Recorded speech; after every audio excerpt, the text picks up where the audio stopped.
Hello, I'm Dr. Lisa Belisle. You are listening to or watching Radio Maine, where each week we explore and celebrate creativity and the human spirit. We're sponsored by the Portland Art Gallery in Portland, Maine.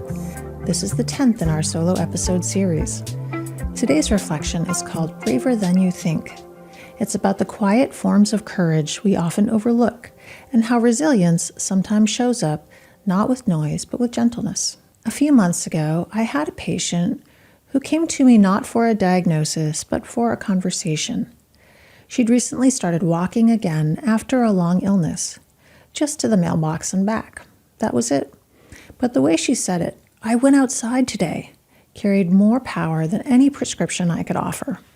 That's the kind of bravery I want to talk about today. Not the dramatic kind, not the headlines or the heroics, but the quiet bravery of beginning again, of making the call, of showing up to therapy, of getting out of bed after grief, or taking the walk, or telling the truth. We live in a world that often glorifies resilience as bouncing back quickly or doing more with less.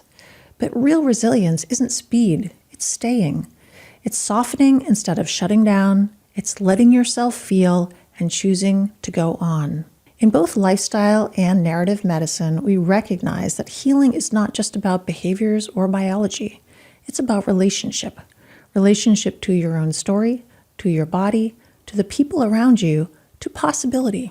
Bravery often looks like tending to those relationships, especially when they've been frayed by illness, stress, or loss. It's reaching back out. It's speaking a boundary.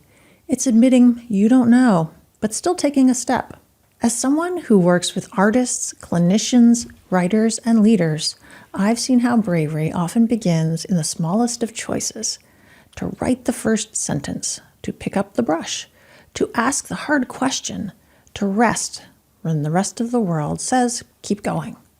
Creativity itself is a kind of bravery because every time we create, we risk. We risk being seen. We risk being misunderstood. We risk not getting it right. But we do it anyway because something inside says, try. If you're listening to this today, maybe you're in a tender place. Maybe you're rebuilding after a loss. Maybe you're facing something hard no one else can quite see. Let me say this clearly. You are already being brave. You're not waiting to become courageous. You're doing it right now. Every time you honor your limits, every time you name your needs, every time you show up anyway. Bravery doesn't always roar. Sometimes it breathes, and your breath matters. This week, try this. Notice where your courage is already living in your life. Name it, thank it, then do one small brave thing.